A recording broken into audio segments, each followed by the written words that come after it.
माननीय अध्यक्ष महोदय, खरं म्हणजे एक अतिशय अनप्रेसिडेंटेड अशा प्रकारची परिस्थिती आपल्याला निसर्गाच्या माध्यमातून तयार झालेली पाहायला मिळते।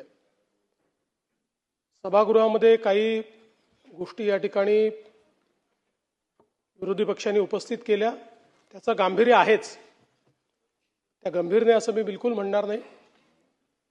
मात्र या संदर्भात आपण लक्षात घेतलं पाहिजे की काल साधारणपणे 50 किलोमीटर ताशी असे वारे त्या ठिकाणी वाहत होते।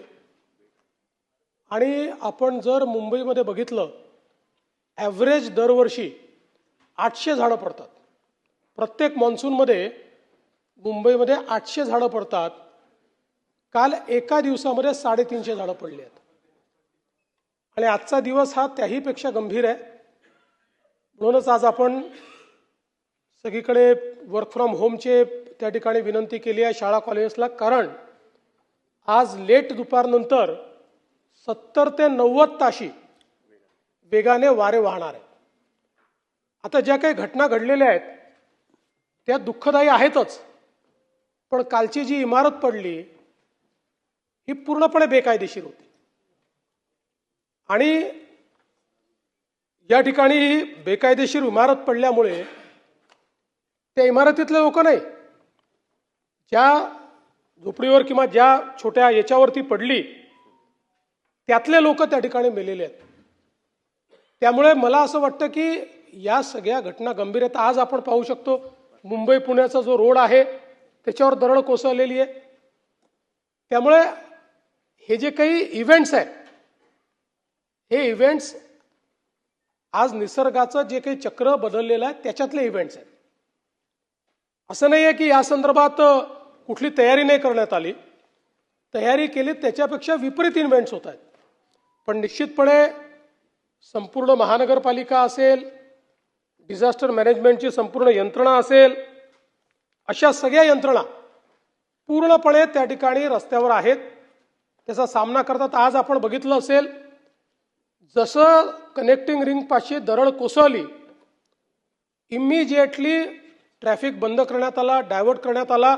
पुण्यातनं आणि मुंबईतनं दोन्ही साईडने लोकांना सांगण्यात आलं की हा रस्ता बंद आहे, त्यामुळे तुम्ही याच्यावर जाऊ नका।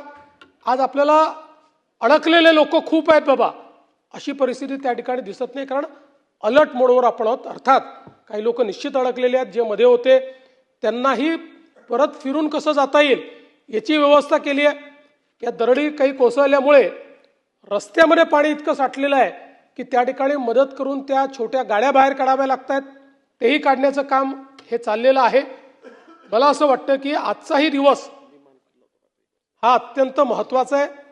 आमचे मंत्री गिरीश महाजन रात्री 1 वाजता त्या ठिकाणी मानखुर्दला होते आणि आजचा दिवसही महत्त्वाचा आहे। मला असं वाटतं की या संदर्भात या 2-3 दिवसात झालेल्या घटना, त्या घटनांवर केलेली कारवाई, पुढच्या म्हणजे त्या अशा घटना होऊ नये म्हणून केलेली कारवाई, आणि यापूर्वीही प्रिपेअर्डनेस करता, म्हणजे शेवटी राजकीय बोलायचं झालं तर मागे काय झालं याची आकडेवारी मी देऊ शकतो, पण ती देऊन गेलेले मृत्यू हे आपल्याला परत आणता येत नाही। आणि म्हणून मला असं वाटतं की या संदर्भात आपल्याला थोडं संवेदनशीलतेनं त्या ठिकाणी राहावं लागेल। या संदर्भात उद्या पूर्ण म्हणजे आताही निवेदन माझ्याकडे तयार आहे, पण आजचा दिवसही महत्त्वाचा आहे, त्यामुळे अर्धवट निवेदन करण्याच्या ऐवजी उद्या या संदर्भात संपूर्ण निवेदन हे आपण या ठिकाणी करू। पण आज या सभागृहाच्या माध्यमातून मी नागरिकांना विनंती करतो की आज दुपारनंतर खूप मोठ्या प्रमाणात वारे असणार आहेत, त्यामुळे झाडांवर त्याचा परिणाम होऊ शकतो, टीन वगैरे जिथे लागले असतात तिथे परिणाम होऊ शकतो। या दृष्टीनं लोकांनी सजग राहण्याची आवश्यकता आहे। 2 दिवस झाले ज्या ज्या ठिकाणी आपल्याला असं वाटतंय की इथे काही दुर्घटना होऊ शकते तिथले लोक बाहेर काढलेले आहेत, त्यांना काही वेगवेगळ्या ठिकाणी आपण ठेवलेलं आहे, पण लोकांनी ही सावधानता ठेवावी। शक्यतोवर सगळा प्रवास टाळावा। कोणीही आता या परिस्थितीमध्ये अत्यावश्यक असल्याशिवाय प्रवास करू नये। आणि विशेषतः युवांना माझी विनंती आहे की आजचे वारे आणि एकूण पावसाची परिस्थिती बघता टुरिझम म्हणजे ज्याला आपण असं म्हणतो की लोकांना युवांना आवडतं पावसात जाणं धबधब्यांवर जाणं, तर आज ते टाळावं अशा प्रकारची मी सर्वांना नागरिकांना विनंती करतो. आणि पूर्ण प्रशासन अलर्ट मोडवर आहे. 12 वाजता पुन्हा आम्ही जे आपलं राज्य आपत्ती व्यवस्थापन कक्ष आहे त्या ठिकाणी एक पूर्ण महाराष्ट्रातला आढावा घेतो.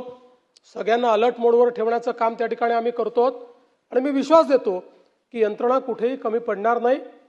ज्या ठिकाणी कुठे कमतरता राहिली असेल तर ती दूर करण्याचं काम हे आपण राज्य शासनाच्या वतीनं निश्चितपणे करू.